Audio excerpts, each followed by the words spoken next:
termotivasi untuk melihatnya, untuk melihatnya. Salah sih, hui. Welcome to my YouTube channel.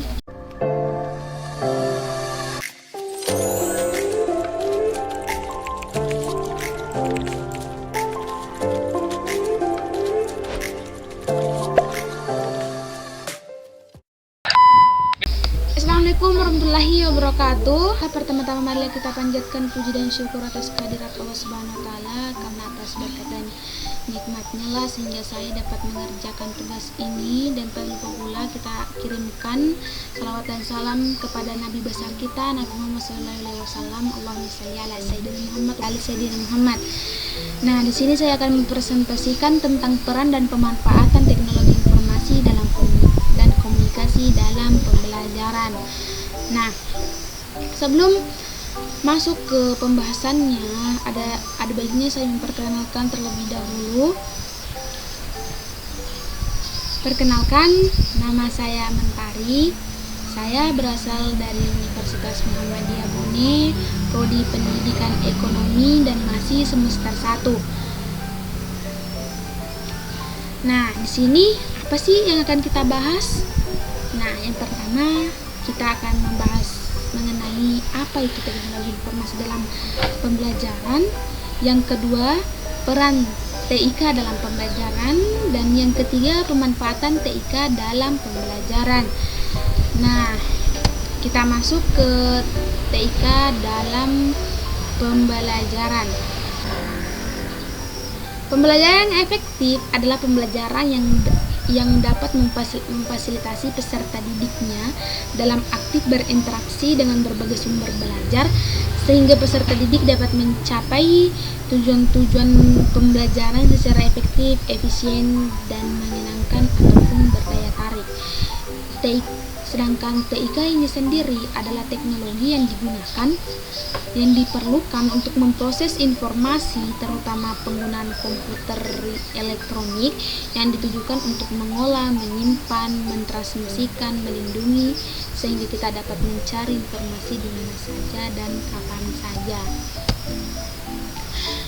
Yang kedua adalah peran teknologi informasi dan komunikasi dalam pembelajaran. 1. TIK ini sebagai infrastruktur pembelajaran. Infrastruktur pembelajaran ini dimaksudkan sebagai tersedianya bahan ajar dalam format digital. Dalam hal ini jaringan adalah sekolahnya, sehingga belajar dapat dilakukan di mana saja dan kapan saja. Yang kedua, TIK sebagai sumber bahan ajar. Nah, sumber bahan ajar ini seperti buku-buku yang mungkin tidak bisa kita beli, atau tidak bisa kita, misalnya dia terletak di jauh di sana. Disinilah peran TIK yaitu menyediakannya di internet, sehingga kita dapat mengaksesnya di situ. Kita juga mengetahui bahwa tanpa teknologi, pembelajaran yang up to date itu membutuhkan waktu yang cukup lama. Nah, yang ketiga, TIK sebagai alat bantu dan fasilitas pembelajaran. Seperti yang kita ketahui, fasilitas TIK sangat membantu proses pembelajaran. Contohnya dalam menyampaikan informasi dengan menggunakan fasilitas multimedia yang akan cepat sampai ke peserta didik secara lebih akurat.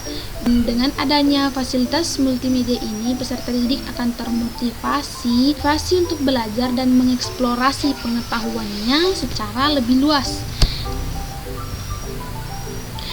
Masih dalam peran TIK dalam pembelajaran, yaitu TIK sebagai pendukung manajemen pembelajaran. TIK sangat mendukung manajemen pembelajaran dalam hal mengelola pembelajaran, karena pada dasarnya tiap individu memerlukan dukungan pembelajaran tanpa henti setiap harinya. Dan yang terakhir adalah TIK sebagai sistem pendukung keputusan. Dalam mengambil sebuah keputusan, setiap individu memiliki karakter dan bakat masing-masing dalam pembelajarannya. Setiap individu juga memiliki keputusan, memiliki alasan atas keputusan yang mereka ambil. Oleh sebab itu diperlukan informasi berdasarkan fakta yang ada dalam mengambil sebuah keputusan. Dan yang terakhir adalah pemanfaatan TIK dalam pembelajaran.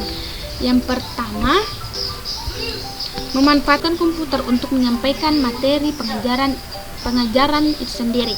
Nah, pada pemanfaatan ini, informasi ataupun materi ajar itu yang hendak disampaikan kepada peserta ajar dikemas dalam suatu perangkat lunak.